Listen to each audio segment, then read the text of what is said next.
అందరికీ నమస్కారం అండి. Welcome back to our channel. ఈ నెల 4వ తేదీ ఆదివారం అమావాస్య వస్తుంది. ఇది చాలా అంటే చాలా శక్తివంతమైన అమావాస్య అండి. ఎందుకు అంటే ఆదివారంతో కలిసి వచ్చే అమావాస్య అనేది దానికి ఎంతో శక్తి అనేది ఉంటుంది. ఎంతో రేర్గా వస్తుందన్నమాట. ఇలాంటి అమావాస్య 50 సంవత్సరాల క్రితం వచ్చిందని, మళ్ళీ ఇప్పుడు ఈ ఆగస్టు నెలలో వచ్చింది అని చెప్పి జ్యోతిష నిపుణులైతే చెప్తూ ఉన్నారన్నమాట. మరి ఇంత శక్తివంతమైన అమావాస్య అనేది అస్సలు మిస్ చేసుకోవద్దండి. ఈ అమావాస్య అనేది చాలా శక్తివంతమైంది కాబట్టి అంత శక్తివంతమైన అమావాస్య రోజు కొడుకులు ఉన్నవారు ఖచ్చితంగా ఈ చిన్న పరిహారం చేసుకోండి. దానికి చాలా అంటే చాలా అద్భుతమైన ఫలితం అయితే వస్తుందన్నమాట. దానితో పాటుగా ఐశ్వర్యం వస్తుంది, వాళ్ళ భవిష్యత్తు కూడా చాలా బాగుంటుంది. పిల్లలపై ఉండే చెడు అంతా కూడా వెంటనే తొలగిపోతుంది. ఇది ఖచ్చితంగా చెప్పగలనండి. ఎందుకు అంటే ఆదివారం అమావాస్య కాబట్టి ఈరోజు దానికి ఎక్కువ శక్తి అనేది చాలా ఉంటుందన్నమాట. ఇలాంటి రోజు కోసం ఎంతోమంది ఎన్నో రోజుల నుంచి కానీ నెలల నుంచి కానీ ఎదురు చూస్తూ ఉంటారు. ఇక ఆ రోజు ఆదివారం అమావాస్య కలిసిన వచ్చిన రోజున తాంత్రిక క్షుద్ర పూజలు ఎక్కువగా చేస్తూ ఉంటారు. ఎందుకంటే ఈ రోజుల్లో ఏ పని చేసినా మంచి ఫలితము రెట్టింపు ఫలితం అయితే వస్తుందన్నమాట. ముఖ్యంగా ఆదివారం అమావాస్య రోజున మగపిల్లలు ఉన్న తల్లిదండ్రులు ఈ చిన్న పరిహారం చేసుకుంటే పిల్లల ఎదుగుదల బాగుంటుంది. కొంతమంది పిల్లలు సరిగ్గా ఎదగరు, ఎప్పుడు డల్గా నీరసంగా ఉంటూ ఉంటారు, ఏదో ఆలోచిస్తూ ఉంటారు. ఇలాంటి పిల్లలకు ఎక్కువగా దిష్టి అనేది తగులుతూ ఉంటుంది. ఇలాంటి పిల్లల దగ్గరికి దుష్ట శక్తులు ఎక్కువగా ఆకర్షించబడతాయి. కాబట్టి ఆదివారం అమావాస్య రోజున కొడుకులు ఉన్నవాళ్ళు ఈ చిన్న పరిహారం చేసుకుంటే మీ పిల్లల మీద ఉండే చెడు అంతా కూడా తొలగిపోతుంది. దిష్టి మొత్తం తొలగిపోయి మీ పిల్లలు చాలా యాక్టివ్గా మారి చదువులో మంచిగా రాణిస్తారు. పిల్లలున్న తల్లిదండ్రులందరూ కూడా తప్పకుండా ఈ చిన్న పరిహారం చేసుకోండి. ఎందుకు కొడుకులే అంటున్నానంటే కొడుకులు అంటే తల్లిదండ్రులకు ఎక్కువ ప్రేమ ఉంటుంది. ఇంకా ఇతర దేశాల్లో కొడుకులను కూతుర్లను సమానంగా చూస్తారు, కానీ మన దేశంలో మాత్రం కొడుకులకే ఎక్కువ ప్రాధాన్యత ఇస్తారన్నమాట. ఎందుకంటే కూతురు పెళ్లి చేసుకుని వేరే వాళ్ళ ఇంటికి వెళ్ళిపోతుందని, కానీ కొడుకులు మాత్రం ఎప్పుడు కూడా మా దగ్గరే ఉంటారు, మమ్మల్ని చూసుకుంటారు అని చెప్పి తల్లిదండ్రులు ఎక్కువగా కొడుకు మీద మమకారం అనేది పెంచుకుంటూ ఉంటారన్నమాట. కొడుకు అంటే పెళ్లి చేసుకొని కోడల్ని ఇంటికి తీసుకొస్తాడు, వంశాన్ని వృద్ధి చేస్తాడు. కాబట్టి తల్లిదండ్రులకు ఎప్పుడు కూడా కొడుకు మీదే కాస్త ఎక్కువ ప్రేమ ఉంటుంది. నిజమే కదా? అందుకే కొడుకులకు ఏమీ కాకూడదని అనేక పరిహారాలు చేస్తూ ఉంటారు. కానీ ఆడపిల్లలకు చేయకూడదంటే ఖచ్చితంగా చేసుకోవచ్చండి. కొడుకులను చాలా జాగ్రత్తగా చూసుకుంటూ ఉంటారు కదా, కాబట్టి ఇద్దరికి కూడా ఆడపిల్లలు కానీ మగపిల్లలు కానీ ఇద్దరికి కూడా ఈ చిన్న పరిహారం అయితే చేసి చూడండి. తప్పకుండా మీకు మంచి ఫలితం అయితే ఉంటుంది. ఈ చిన్న పరిహారం అమావాస్య రోజు చేసుకున్నట్లయితే చాలా మంచిదని చెప్పి మీ పిల్లలు కూడా భవిష్యత్తులో మంచిగా అవుతారని చెప్పి మన శాస్త్రాలు కూడా చెబుతున్నాయండి. మరి ఆదివారం రోజు కొడుకులు ఉన్నవారు ఏం చేయాలి అన్న విషయాన్ని ఇప్పుడు మనం ఈ వీడియోతో తెలుసుకుందామండి. ఈ వీడియోని ఎక్కడ స్కిప్ చేయకుండా చూడండి ఫ్రెండ్స్, అప్పుడే మీకు క్లారిటీగా అర్థమవుతుంది అన్నమాట. ఒకవేళ స్కిప్ చేశారంటే అసలు మీకు ఎక్కడ కొద్ది అర్థం కాదు, ఎక్కడ ఏ పాయింట్ మిస్ అయ్యామనేది. కాబట్టి ఎక్కడ స్కిప్ చేయొద్దు. ఇలా అమావాస్య రోజున మనం చాలామంది ఏం చేయాలి అనంటే, అమావాస్య రోజున చాలా వరకు కూడా చెడును తీసేసి మంచిని పెట్టుకోవడానికి ఇది చాలా మంచి రోజండి. కాబట్టి అస్సలు వదులుకోవద్దు. నార్మల్గా అయితే మగపిల్లలకు ఎక్కువ దిష్టి అనేది తగులుతూ ఉంటుందండి. ఆడపిల్లలు ఉన్నవారు కూడా మగపిల్లలను చూసి దిష్టి పెడతారు. అయ్యో మాకంతా ఆడపిల్లలే, వాళ్ళకి మగపిల్లలు పుట్టారని చెప్పి ఇది కూడా దిష్టి అండి. ఇంకా మగపిల్లలు ఎదిగే కొద్దీ, వారి వయసు పెరిగే కొద్దీ దిష్టి అనేది పెరుగుతూ ఉంటుంది.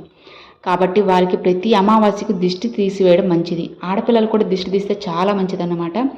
అలా దిష్టి తీసి పారేస్తే వారిపై ఉన్న చెడు దృష్టి, ఏడుపులు మొత్తం తొలగిపోతాయి.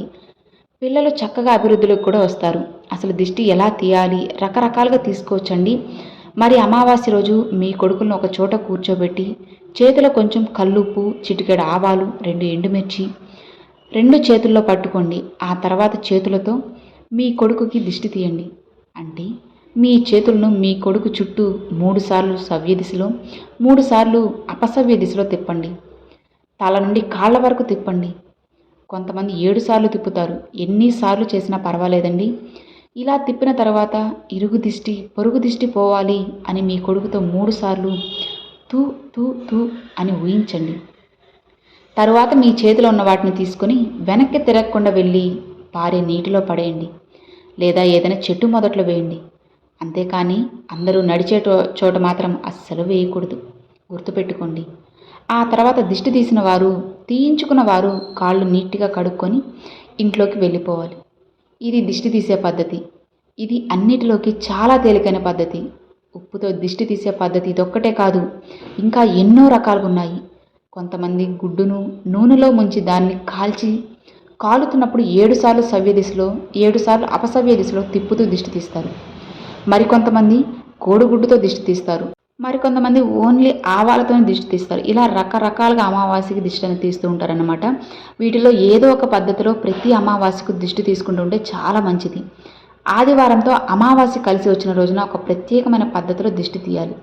దీన్ని సాయంత్రం 6:30 నుండి 7 గంటల 45 నిమిషాల లోపు చేయాలండి. ఎప్పుడైనా సరే రాత్రిపూటే దిష్టి తీయాలి. పగటిపూట దిష్టి తీస్తే ఎలాంటి ఫలితమూ రాదు. అసలు దిష్టి ఎలా తీయాలంటే, ఒక రాగి చెంబును తీసుకొని నీరు పోయండి. ఆ తర్వాత ఒక స్పూన్ కల్లుప్పును వేయండి. తరువాత 3 ఎండుమిరపకాయలు వేయండి. ఈ 3 కూడా దిష్టిని, చెడు శక్తిని అద్భుతంగా తరలింపచేస్తాయి. మన జీవితాన్ని మారుస్తాయని గ్రంథాలు కూడా చెబుతున్నాయి. తర్వాత ఈ చెంబును ఎడమ చేతిలో పట్టుకొని మీ పిల్లవాడిని ఒక దగ్గర కూర్చోబెట్టి తన చుట్టూ 7 సార్లు సవ్య దిశలో, అపసవ్య దిశలో 7 సార్లు తిప్పండి. తరువాత ఇది తీసుకెళ్ళి ఏదో ఒక పిచ్చి చెట్టు మొక్కలో పోసేయండి. పొరపాటును కూడా ఈ దిష్టి నీళ్లను షింక్లో మాత్రం పారేయద్దు. ఈ దిష్టి నీటిని కింద పడకుండా జాగ్రత్తగా తీసుకుని వెళ్ళి బయట పారబోయండి. ఈ పరిహారాన్ని 6 సంవత్సరాల నుండి 50 సంవత్సరాల లోపు వయసు కలిగిన కొడుకులు ఉన్న వారందరూ కూడా తప్పకుండా చేయొచ్చు. ఎంతమంది మగపిల్లలు ఉన్నా సరే ఈ పరిహారాలు చేయాలి. లేదంటే ఎంత అవకాశాన్ని మీరే చేతులారా పోగొట్టుకునే అవుతారు. ఈ రోజున ఈ పరిహారం చేయడం వలన మీ పిల్లలు బాగా వృద్ధిలోకి వస్తారు, పుష్టిగా తింటారు, అనారోగ్యాల బారిన పడకుండా ఉంటారు, చాలా యాక్టివ్గా ఎప్పుడు ఎనర్జీగా ఉంటారు. బక్కగా ఉండేవాళ్ళు కూడా కొద్దిగా లావు వస్తారు. ఎందుకంటే వారిపై ఉన్న నెగిటివ్ ఎనర్జీ దిష్టి అంతా పోతుంది. కాబట్టి వాళ్ళకి ఎలాంటి అనారోగ్య సమస్యలు ఉండవు. ఒకవేళ మీ కొడుకులు పెద్దవారైతే వారి ఉద్యోగంలో పేరు ప్రఖ్యాతులు సంపాదించుకుంటారు. ఉద్యోగం లేని వారికి ఉద్యోగం వస్తుంది, సంపాదన పెరుగుతుంది, చెడు అలవాట్లను వదిలేస్తారు. అన్ని రకాలుగా ఇది పనిచేస్తుంది. కాబట్టి ఆదివారం అమావాస్య వచ్చిన రోజున కొడుకులు ఉన్నవారు ఈ చక్కని పరిహారాన్ని చేసి మంచి ఫలితాలు పొందండి. ఆషాఢ మాసంలోని చివరి రోజు అయిన అమావాస్యను చుక్కల అమావాస్య కూడా అంటారు. ఈ రోజున పితృదేవతలను స్మరించుకుని గౌరీ వ్రతం చేసిన, దీప పూజ నిర్వహించిన గొప్ప ఫలితం దక్కుతుందని శాస్త్రాలు చెబుతున్నాయి. పంచాంగం ప్రకారం జనవరిలో వచ్చే మకర సంక్రాంతికి ఎంత ప్రాముఖ్యత ఉందో ఆషాఢ మాసంలో వచ్చే చివరి కర్కాటక సంక్రాంతికి కూడా అంతే ప్రాధాన్యత ఉంది. మకర సంక్రాంతి సమయంలో ఉత్తరామాయణం మొదలైతే కర్కాటక సంక్రాంతి దక్షిణాయనం మొదలవుతుంది. దక్షిణాయన కాలంలో పితృదేవతలు మనకు సమీపంలోనే ఉంటారు. కాబట్టి ఈ రోజున కూడా మీరు పితృదేవతలకు పెట్టుకుంటే వారి ఆశీర్వాదం కూడా మీకు కలుగుతుంది. అర్థమైంది కదా? ప్రతి ఒక్కరూ కూడా ఈ అమావాస్య రోజున కొడుకులు ఉన్నవారు ఈ చిన్న పరిహారం చేసి చూడండి. ఖచ్చితంగా మీకు చాలా అంటే చాలా మంచి ఫలితం కలుగుతుంది. మీ పిల్లలు మంచిగా భవిష్యత్తులో మంచి స్థాయిలో ఉంటారన్నమాట.